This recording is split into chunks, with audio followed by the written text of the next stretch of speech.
مولانا ابوالکلام آزاد 1888 سے 1958 ابتدائی زندگی، تعلیم، صحافتی خدمات، تحریک آزادی میں کردار، تصانیف،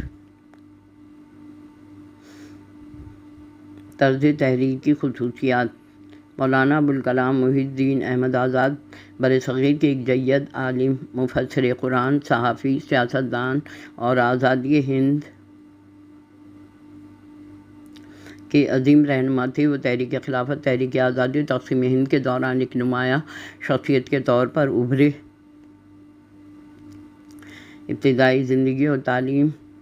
مولانا آزاد 1988 کو مکہ مکرمہ میں پیدا ہوئے، لیکن جلد ہی ان کا خاندان کلکتہ منتقل ہو گیا۔ ان کے والد مولانا خیر الدین ایک معروف عالم تھے، جبکہ والدہ کا تعلق ایک عرب خاندان سے تھا۔ مولانا آزاد نے روایتی اسلامی تعلیم والد سے حاصل کی اور پھر جامعہ ازہر مصر چلے گئے۔ 14 سال کی عمر میں علوم مشرقی کا تمام نصاب مکمل کر لیا، ساتھ ہی جدید علوم پر بھی عبور حاصل کیا۔ صحافتی خدمات۔ انہوں نے کئی اخبارات اور رسائل نکالے، جن میں الہلال، البراق خاص طور پر مشہور ہیں۔ ان اخبارات کے ذریعے انہوں نے برطانوی حکومت کے خلاف مسلمانوں میں بیداری پیدا کی۔ ان کے مضامین انگریز حکومت کے لیے باعث تشویش بنے، جس سے انہیں کئی بار جیل بھیج دیا گیا۔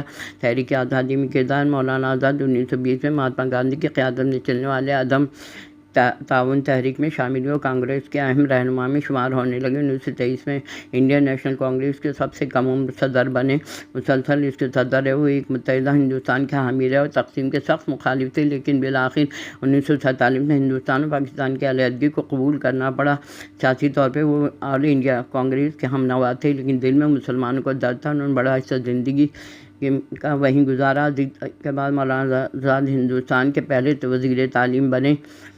یونیورسٹی گرانٹ کمیشن کا قیام، IIT جیسے تکنیکی اداروں کا فروغ، سائنس اور جدید تعلیم کے فروغ پہ زور۔ ان کے نام پہ بھارت میں کئی تعلیمی اور سرکاری ادارے منسوخ کیے گئے ہیں۔ ادبی و علمی خدمات۔ مولانا آزاد بلند پائے مفسر قرآن، خطیب، عالم دین، صحافی اور انشا پرداز تھے۔ وفات ان کے فروری 1958 کو دہلی میں وفات پا گئے۔ جامع مسجد کے قریب دفن کیا گیا۔ 11 قومی یوم تعلیم منایا جاتا ہے۔ انہوں نے جدید ہندوستان کی بنیاد رکھی۔ اخبارات، تصانیف۔ ایک عظیم عالم، مصنف، صحافی، ہندوستانی آزادی کے رہنما تھے۔ الہلال ایک مشہور اخبار جو انہوں نے 1912 میں جاری کیا۔ انقلابی خیالات کی حمایت کی گئی۔ البراق جو الہلال کے بند ہونے کے بعد شروع ہوا۔ غبار خاطر ان کے خطوط پر مشتمل ایک نثری مجموعہ جو قلعہ احمد نگر میں قید کے دوران لکھے گئے تھے۔ تذکرہ ایک علمی اور سوانحی تصنیف جس میں ان کے فکر اور روحانی خیالات کا اظہار ہوتا ہے۔ ترجمان القرآن، قرآن کریم کی تفسیر جو ان کی علمی گہرائی اور دینی بصیرت کا شاہکار ہے۔ قومی تعلیم کا مسئلہ، تعلیم کے موضوع پہ ایک اہم کتاب جس میں برصغیر کے تعلیمی نظام کے مسائل پر بات کی گئی ہے۔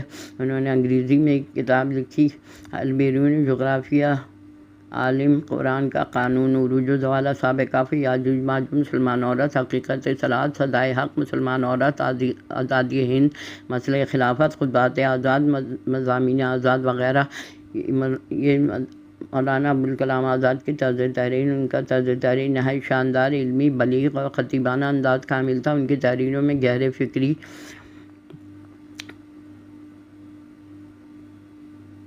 جذباتی طور پر متحرک کر دیتی تھی۔ ہر جملہ نہایت مربوط،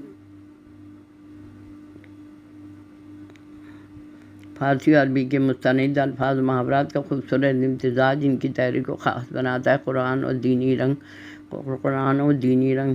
مفسر قرآن تھے، اس لیے ان کی حوالہ جات بہت خوبصورتی سے پیش کیے گئے ہیں۔ تاریخی اور علمی گہرائی، علمی استدلال سے مزین ہوتے ہیں۔ تاریخی حقائق کو اس انداز سے بیان کرتے کہ قاری خود ماضی میں محسوس کرتا ہے۔ دلائل و منطق ان کے تحریر میں عقلی استدلال نمایاں ہوتا ہے، کسی بھی نقطہ نظر کے بغیر ٹھوس دلائل پیش نہیں کرتے۔ روحانی اور وجدانی کیفیت، ان کی تحریر میں خاص وجدانی کیفیت پائی جاتی ہے جو قاری کو فکری اور روحانی طور پر جھنجھوڑ کے رکھ دیتی ہے۔ غبار خاطر اس انداز کا بہترین نمونہ ہے جہاں وہ اپنی اندرونی کیفیت، جذباتی فکر انگیز خیالات کا اظہار کرتے ہیں۔ مثالیں انسان کی تاریخ بتاتی ہے کہ وہ ہمیشہ بندگی کی زنجیروں میں جکڑا رہا، لیکن جو قومیں آزادی کے راہ جان لیتی ہیں اندھیروں کو چیر کر نکل آتی ہیں۔ تعلیم محض الفاظ کے رٹنے کا نام نہیں بلکہ وہ نور ہے جو انسان کو مولانا آزاد کی نثر ایک منفرد نایاب امتزاج ہے جس میں زبان و بیان کی چاشنی، تاریخ کی روشنی، دینی علوم کی گہرائی، فکری پختگی یکجا نظر آتی ہے۔ یہ وجہ کہ ان کی تحریریں آج بھی علمی اور ادبی دنیا میں